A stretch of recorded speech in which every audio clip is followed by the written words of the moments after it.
Lundi 2 juin 2025, mesdames et messieurs, merci de nous suivre et surtout bonne chance à tous les finalistes de la République démocratique du Congo qui ont démarré les épreuves préliminaires de l'examen d'État lancé officiellement ce lundi par la ministre d'État, ministre de l'Éducation nationale et nouvelle citoyenneté Raissa Malou Dinanga. Mesdames et messieurs, tout savoir sur l'évolution du taux de change, mais aussi sur les fonds prévus par le gouvernement congolais sur le marché local des titres publics. C'est dans cette édition.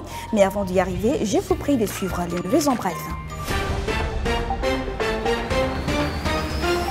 En République démocratique du Congo, plus de 1073,769 candidats, dont 461 184 filles et 612 585 garçons inscrits à la dissertation qui débute leurs épreuves ce lundi 2 juin 2025. Ces épreuves concernent les différentes provinces qui organisent les options du cycle long à travers les pays et dans d'autres territoires hors frontières. La cérémonie de lancement officiel de ces épreuves a été lancée à Kinshasa par la ministre d'État, ministre de l'Éducation nationale et nouvelle citoyenneté, Raissa Malou Dinanga, au centre Bandal 07, code 12034, situé dans la commune de Bandolungwa. Dans son allocution de circonstances, la ministre Raissa Malou a insisté sur le respect de consignes de surveillance et à la fluidité de l'ensemble du processus. Plus de détails sur Zoom-Copanet.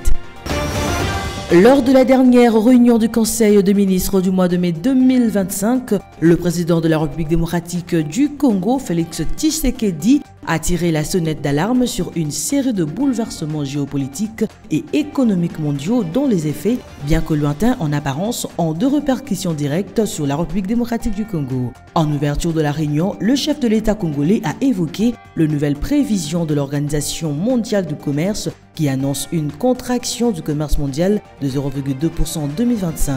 Le Fonds monétaire international, de son côté, revoit à la baisse la croissance économique mondiale à 2,8% pour cette année et à 3% en 2026. Plus de détails sur Zoom-Copanet.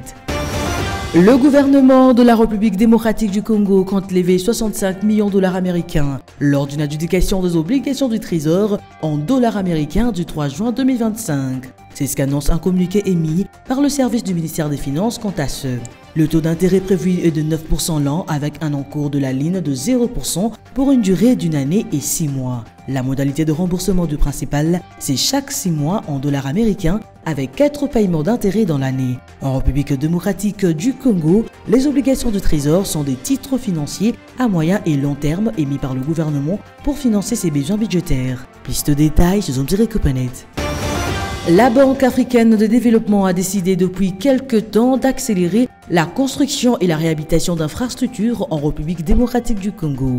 Ainsi à Kenge, Kikwit, Chikapa, Kamwesha ou encore Mbujimai, deux axes routiers sont entièrement réhabilités, de nouveaux linéaires construits, la voirie urbaine modernisée. Dans une dépêche émise par le service de la BAD, il est fait état d'une mission multisectorielle du gouvernement de la RDC et de la Banque africaine de développement qui a pu constater l'impact de ces investissements lors des visites de terrain dans les 5 communes situées dans l'ouest de la République démocratique du Congo entre le 5 et le 19 mai 2025. Plus précisément, les 3 projets financés par la banque portent sur la réhabilitation des infrastructures routières, le renforcement de la sécurité aérienne et tant d'autres. Plus de détails sur Zoom-Copanet. Encore une fois, bienvenue à tous et à toutes. Les fonds prévus par le gouvernement congolais sur le marché local des titres publics au 3 juin 2025. C'est à suivre tout de suite avec Judith Ounamaka dans les chiffres clés.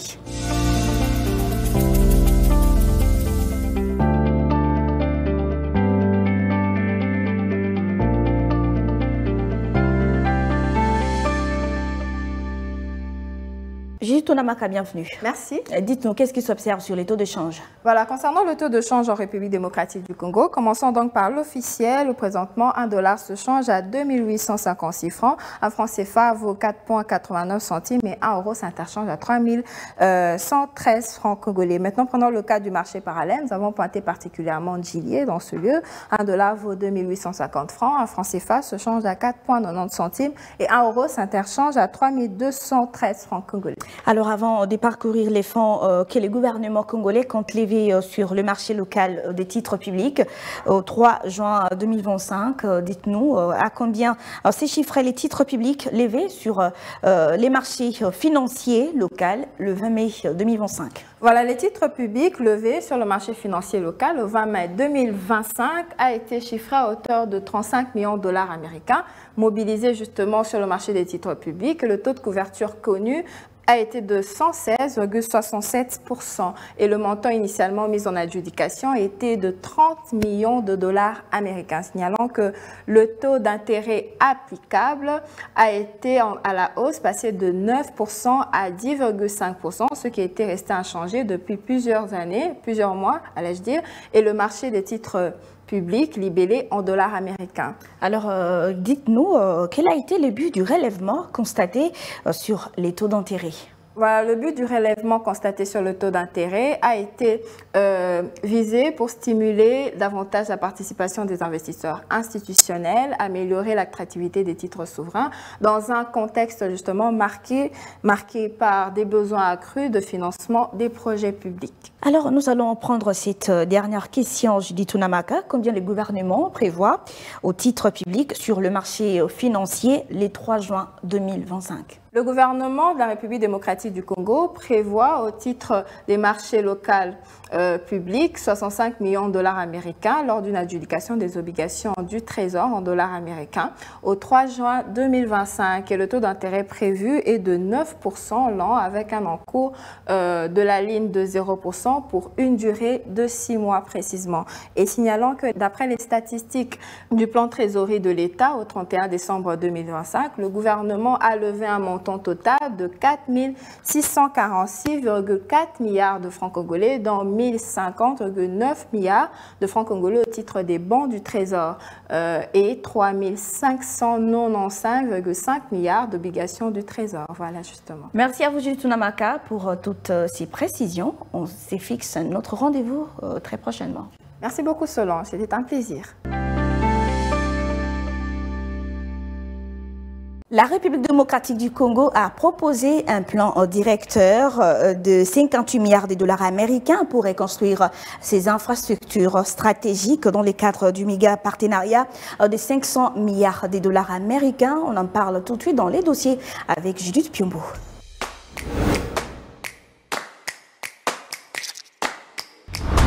Judith Piombo, bienvenue. Merci Solange. Alors, la République démocratique du Congo a proposé un plan directeur de 58 milliards de dollars américains pour reconstruire ses infrastructures stratégiques. Dites-nous, quels sont les aspects prioritaires ciblés? On va parler du propos du ministre du Commerce extérieur, Julien Paluku. Pour lui, cette somme ou ce plan directeur qui est à hauteur de 58 milliards de dollars américains servirait donc à des besoins essentiels tels que les routes nationales, les routes provinciales, mais aussi des dessertes agricoles. Alors pour lui, investir 1 million de dollars américains par kilomètre permettra donc de mobiliser une somme de plus ou moins 20 milliards de dollars par hectare sur 80 millions d'hectares agricoles qui ouvrirait donc la voie à une mobilisation de 80 milliards de dollars américains. Alors, est-ce que les 500 milliards de dollars américains annoncés avec les États-Unis sont-ils suffisants pour les besoins structurels du pays? Solange, il y a vraiment de quoi s'interroger à ce sujet puisque ces différentes projections démontrent suffisamment que ce montant est en deçà des besoins structurels de la République démocratique du Congo puisque, tel que vous le savez, la RDC regorge énormément de potentiel. Alors, si on doit faire une sorte d'évaluation, on va parler plutôt de nos richesses totales en ressources minières qui sont estimées à plus ou moins 24 000 milliards de dollars américains et c'est autour de ça donc que l'on se demande comment est-ce qu'il faudra absorber tout ceci dans ce deal. Alors du coup, ce plan directeur apparaît juste comme une tentative stratégique de repositionnement économique de la République démocratique du Congo dans ses relations avec les puissances étrangères. Et on ne va pas s'arrêter par là, on va aussi prendre ce propos d'un économiste qui lui appuie le fait qu'il ne suffit pas donc de donner des montants colossaux. Le plus essentiel serait aussi de prendre en compte des mécanismes de mise en œuvre, la transparence et pour finir la capacité d'absorption des projets à l'échelle nationale. Judith Piombo, pour finir avec vous, comment faire pour éviter que ces ambitions ne restent pas que théoriques, sachant que plusieurs projets ont déjà été engagés mais sans trop de suites favorables? Pour concrétiser ces différentes ambitions, pour ne pas dire éviter à ce que cela ne reste que théorique, il faudrait justement l'identification claire des projets prioritaires et aussi l'ancrage territorial qui sont essentiels justement. Et pour conclure, si la mise en application de ce projet est bien respectée, s'il est bien structuré, ça pourrait repositionner donc la République démocratique du Congo comme un pôle logistique, mais aussi agricole majeur en Afrique centrale. Mais ceci demande assez de rigueur, une gouvernance rigoureuse pour transformer des promesses en infrastructures tangibles. Merci à vous, Judith Piombo. Je rappelle que vous êtes intervenu sur ces deals miniers entre la République démocratique du Congo et les États-Unis qui devraient bien entendu financer les infrastructures à hauteur de 58 milliards de dollars américains. Merci à vous de m'avoir reçu. Lancement d'examen d'État 2025-2026 comme prévu, ces épreuves préliminaires ont été lancées officiellement ce lundi 2 juin 2025 ici à Kinshasa, mais aussi en province par la ministre d'État, ministre de l'Éducation nationale et Nouvelle Citoyenneté, Graïssa Malou Dinanga. En même temps en province, les délégations venues de Kinshasa ont assisté à la supervision de ces épreuves au Kasai 1 où se trouve notre envoyé spécial Gu Shungu. L'activité a également connu un succès et nous sommes en ligne avec lui. Gu Shungu, bienvenue. Merci beaucoup Solange Toumba. Pouvez-vous nous donner la température de ce qu'a été ces lancements à Chikapa dans la province éducationnelle du Kasai 1? Alors, je dois confirmer qu'à l'instar de Kinshasa, où nous avons vu la ministre d'État, ministre de l'Éducation nationale, lancer les épreuves préliminaires, l'examen d'État, on doit dire qu'un lancement qui a été un succès. Et j'aimerais rassurer qu'en province, ça a également été le cas. Et ici, au Kasai 1 où on se trouve, au total, 20 031 élèves ont été inscrits pour participer à ces épreuves de hors-session.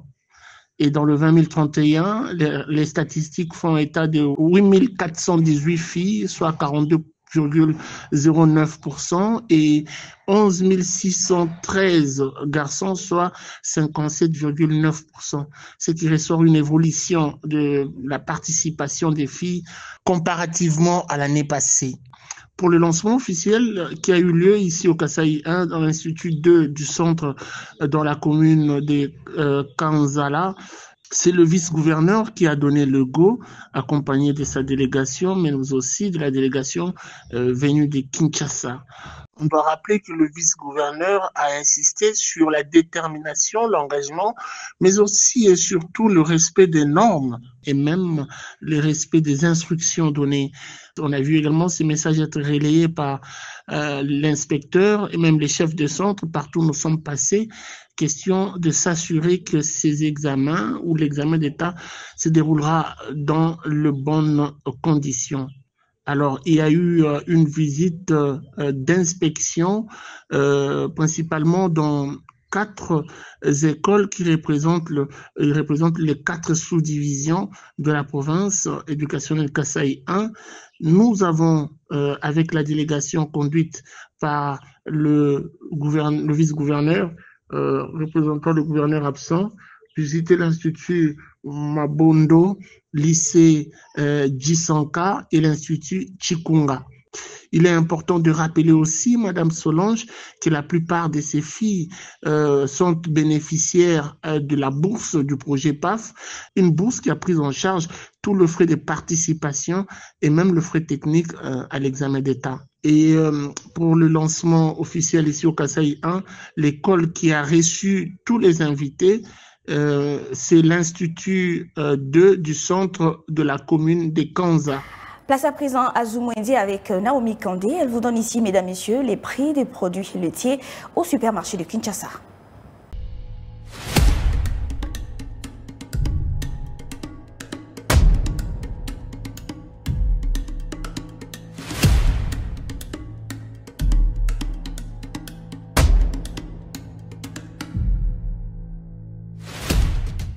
Mesdames et messieurs, bienvenue. Les produits laitiers sont indispensables tout le long de la vie, plus particulièrement au moment de la croissance chez les enfants et les personnes âgées, car ils apportent calcium indispensable à la fabrication de os et au maintien de sa solidité. Sans plus attendre, Découvrez avec nous le prix de produits laitiers vendus à l'un des supermarchés de Kinshasa et on se retrouve juste après.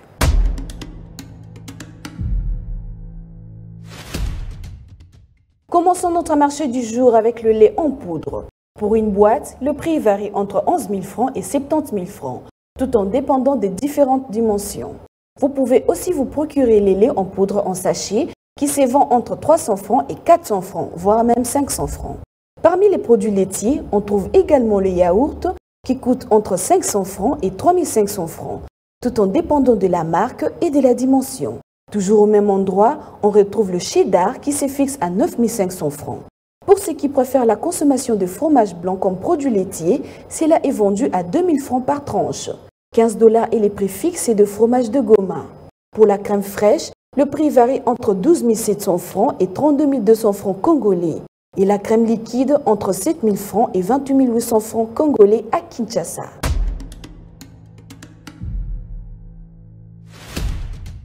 C'était tout pour ce numéro de Zoom Wendy. Restez connectés sur Zoom Eco Live. Au revoir.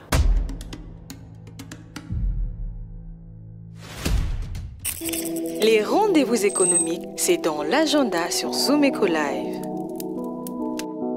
Abonnez-vous sur notre chaîne YouTube.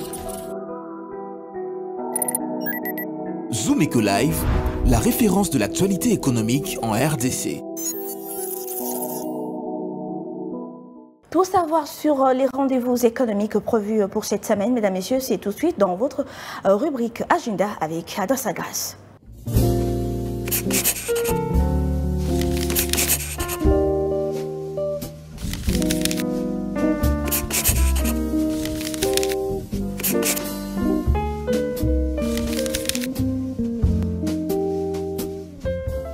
Bienvenue au rendez-vous économique. Le salon de l'imprimerie en République démocratique du Congo est prévu du 4 au 7 juin 2025 à Kinshasa.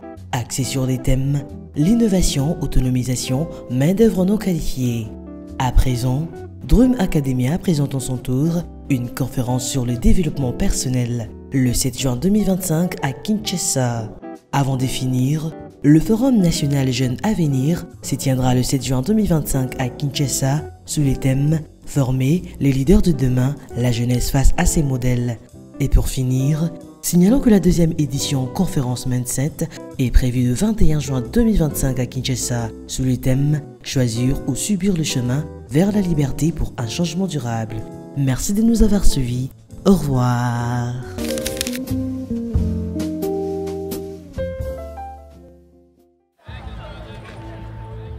C'est art de se tirer d'affaire, de faire face à la crise, de bricoler, de trouver des solutions avec ce qu'on a sous la main.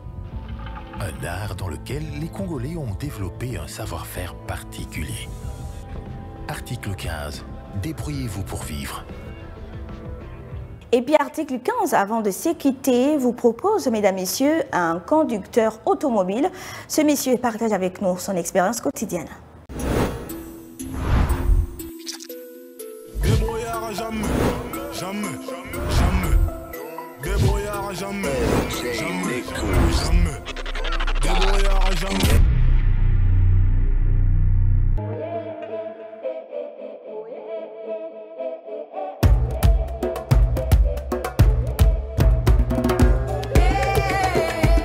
Na chauffeur. Biso pa na biso nyonso tant homme de métier. Ndenge tovandi tant que papa azosala biso pe tozotala. Yango na pe touti nsiki okoti mécanique. Ndenge li papa tili otende totikala bo.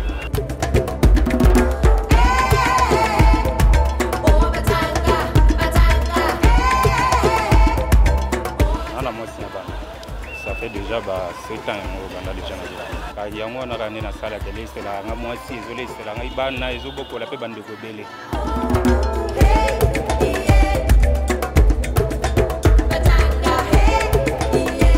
Kaka onde tozozoya muke wana nde tobombaka toyebi mwa bamonisi kosala mpe mwa muke na banki mwa muke na nini mpe ezosunga mpe mwa libota.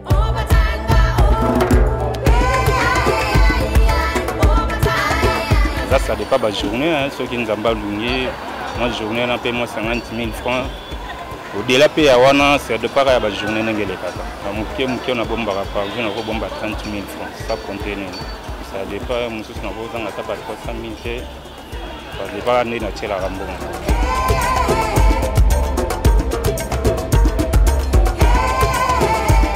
Salaire mpe ezali na ndenge topeselaka mbongo na 230 000 na 10% na ngai po bakatelaka biso. Na Kisasa babulu eza te. Yango na minute obulu oyo toza nango yango na tozosala tozovivre nango. Mosala eza malamu na Kinshasa mosala mabe eza te. Tiaka kiserie na yo nde komona valeur ya mosala na yo.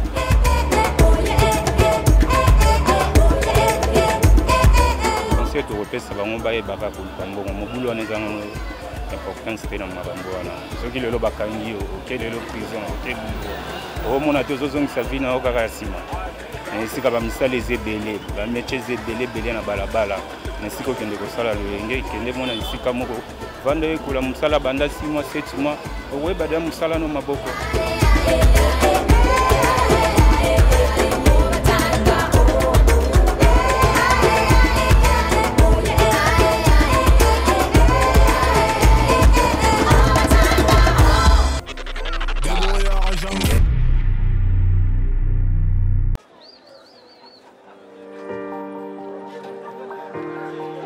Dans les détails du marché, nous avons appris à vous connaître, à vous comprendre et vous apporter plus de lumière. Désormais, avec vous, c'est parti pour un voyage de rêve vers une destination meilleure. Ensemble, découvrons le civisme fiscal et la bonne gouvernance dans la gestion de la Res Publica grâce au décryptage de l'actualité économique du pays avec des chiffres clés. Avec une équipe de professionnels, découvrez le quotidien des Congolais en exclusivité à travers des dossiers et analyses approfondies. Zoomeco TV, la référence de l'actualité économique en RDC. Voilà, mesdames, messieurs, c'est la fin de ce magazine. Merci de nous avoir suivis. D'ici là, portez-vous bien. Au revoir.